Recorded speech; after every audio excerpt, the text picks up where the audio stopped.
Figure out who your audience is, and then start creating content and your messaging according to that. What's going on, everyone? You're watching Emeroy TV, the place to move, groove, and grow. And today is Grow Friday. If it's your first time hopping onto my channel, welcome. If it's your second, third, fourth, millionth time hopping to my channel, thanks for hopping back on. Appreciate your attention.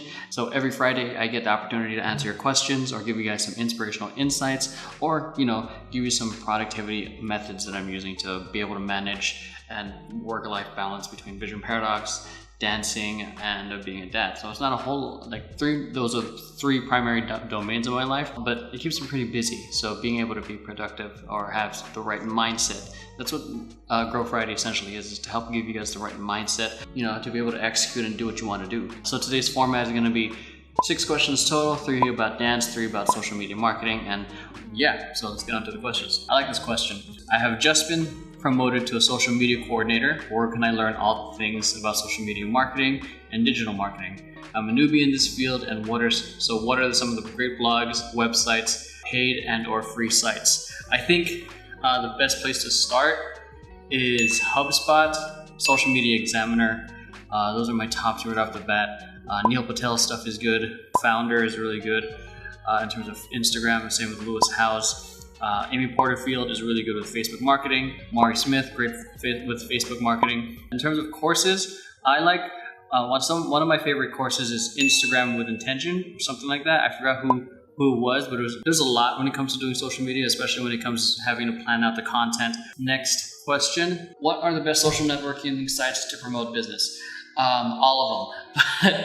Again, first it depends on your main objective, your KPI, whatever fancy word people want to throw out there, and then you figure out where the attention is at, then you go there. So if you are trying to market to tweens and teens or high schoolers and college kids, probably Snapchat and Instagram, and then probably if you're looking, and probably a little bit Facebook, but looking to market with millennials and on, has the biggest number of active users, being 2 billion total users. I would go on Facebook, and I think not only that, just to go on Facebook a little bit more, because of how powerful its advertising platform is. I still think it's kick-ass despite the whole scandal that happened earlier this year. Ads with clients definitely took a hit, but it didn't prevent us from selling out shows. It didn't prevent us from getting leads, which is a good thing. But if you really want to leverage trying to get the attention out there, and you really want to grow fast and not organically, because organic traffic just takes time, and the best way to go about it is create a piece of content and then share it through Facebook ads. So whether it's a podcast, your Instagram, your YouTube, create a piece of content, run a Facebook ad on it. Going back to whoever you're going to be working with, if it's more B2B, it would make sense to do more advertising on LinkedIn, because then you can start targeting the industry you want to go with, or the positions. Are you trying to go with people who are working with HR, or the people who are doing management? So those are things to think about, because each social platform, they're not all the same. They're just opportunities for you to share your message according to whoever your target audience is. And it's almost like, you act one way with your mom and act differently with your boss, or you act differently in a cocktail party, or you act differently in a college party. So figure out who your audience is, and then start creating content and your messaging according to that. Oh, this is an interesting one.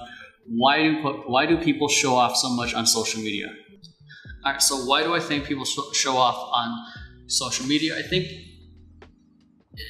there's 2 thoughts on this. Like, they're either they're trying to promote something, they're trying to promote a product, or they're hiding some sort of insecurity, because no one's at a 10 all the time. No one's at a high all the time. If everyone's life was perfect and good, we wouldn't have to go through the struggle. Everyone would just be happy all the time. I don't think there would be any real deep appreciation without the opposite. So, some people just show up because they want the attention from what they don't get in real life. And because of the fact that likes and notifications and all that do give us a little dopamine shot, people are addicted to that little hit feeling good about themselves, so they try to get more of it. It's like really, I think it's become an actual form of addiction, where you're just trying to constantly get the approval from people that you don't know about, that you don't know. Just so the way my mind works is there can be so many different scenarios that me giving a blanket answer on this just wouldn't be fair to everyone. But this is just me sharing my opinion. So who doesn't want to be remembered as this best version of yourself? And because of that, it kind of also creates, for those who feel like they're not enough, it kind of creates a kind of comparison trap where they feel like they're not enough. Like, oh, so and so is living a great life and I'm not. I must suck. I must be a shitty person, or I'm not social because people are doing all these other things. So I think that creates a sort of comparison trap that can be mentally harmful. But I think going back to the question of why people show off so much, people want to look good, people want the fame, people want the attention, and it's a mask for what's missing. And instead of looking within, they decide to look outwards.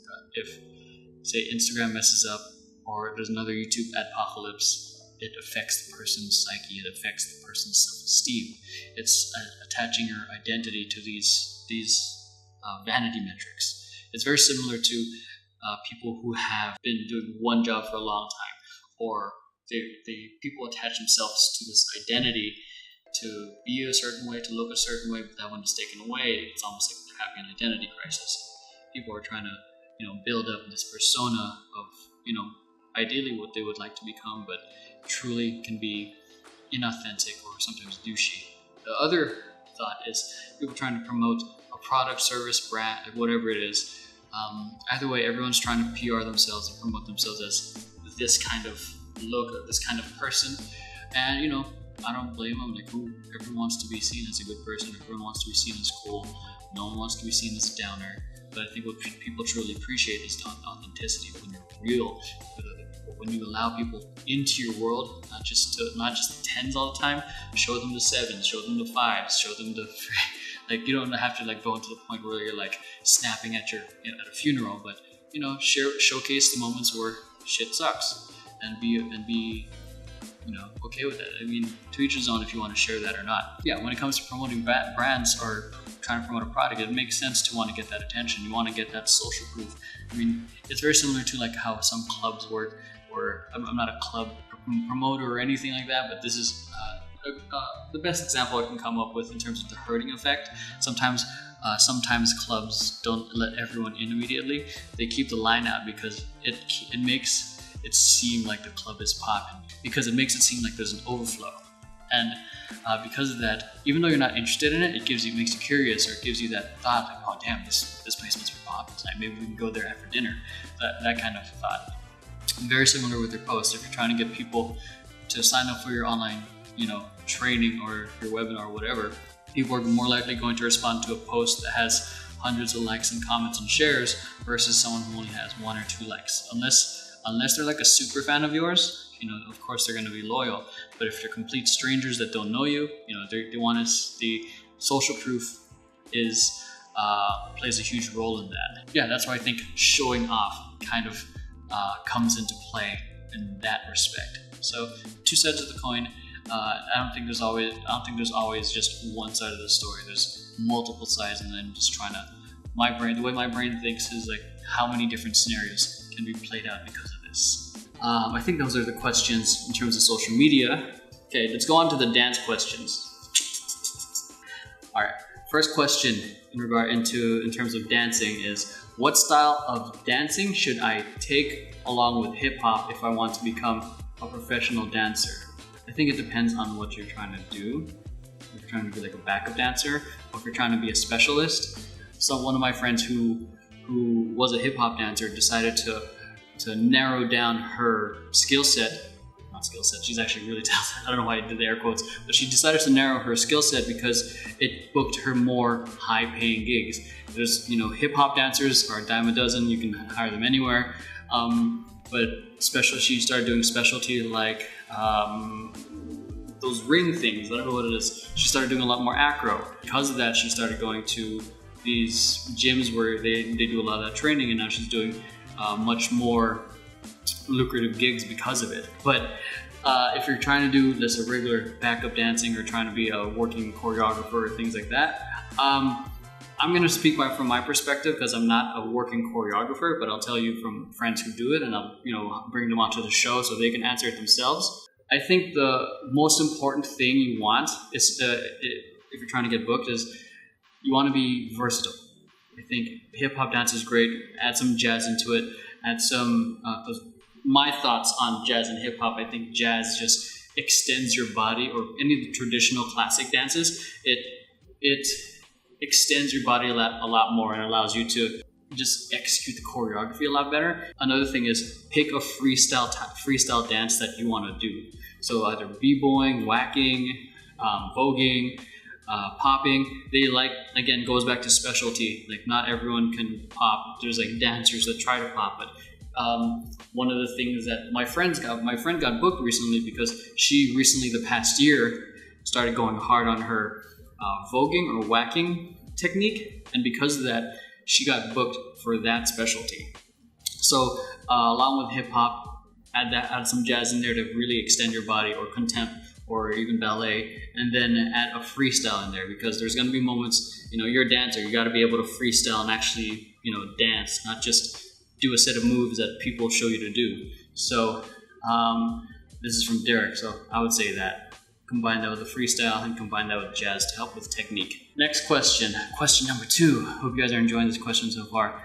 Question number 2 is, can I still take hip hop and jazz even though I am not close to even being flexible? Short answer, yes. This is just another reason to not try to do it. Just try it, just do it. You'll get your body will adjust and compensate for whatever you don't have as you take the class.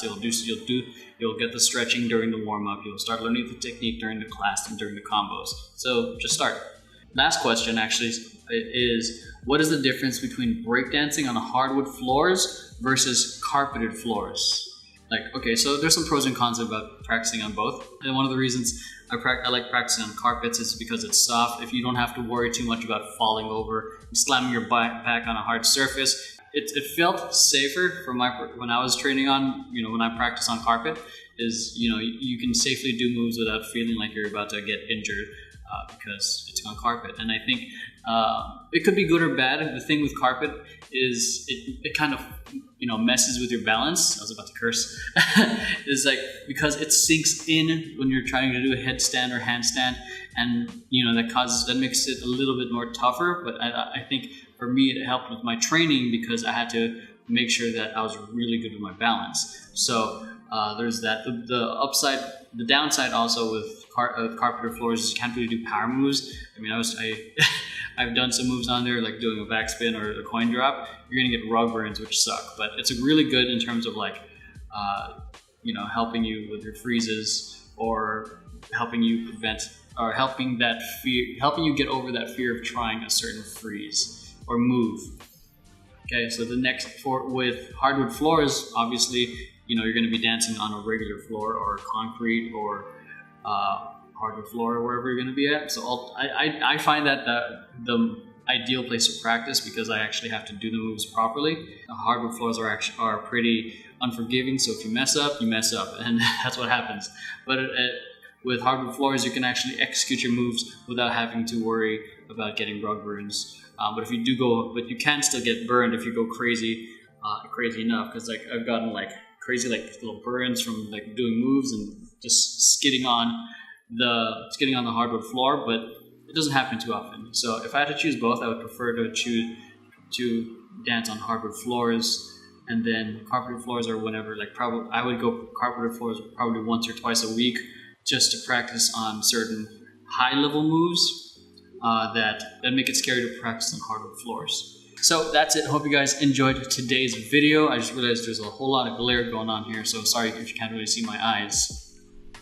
So if you guys got any questions, comments, leave it down below. If the question's dope, I'll probably add it to the next episode as well, along with replying to you. And if you like this video, make sure you hit like, subscribe, share this with friends who you think might benefit from it, and hit the notification button or the bell button. That way you'll get notifications of whenever new content is out. So thanks for watching Emeroy TV, and I'll catch you guys next time. Peace.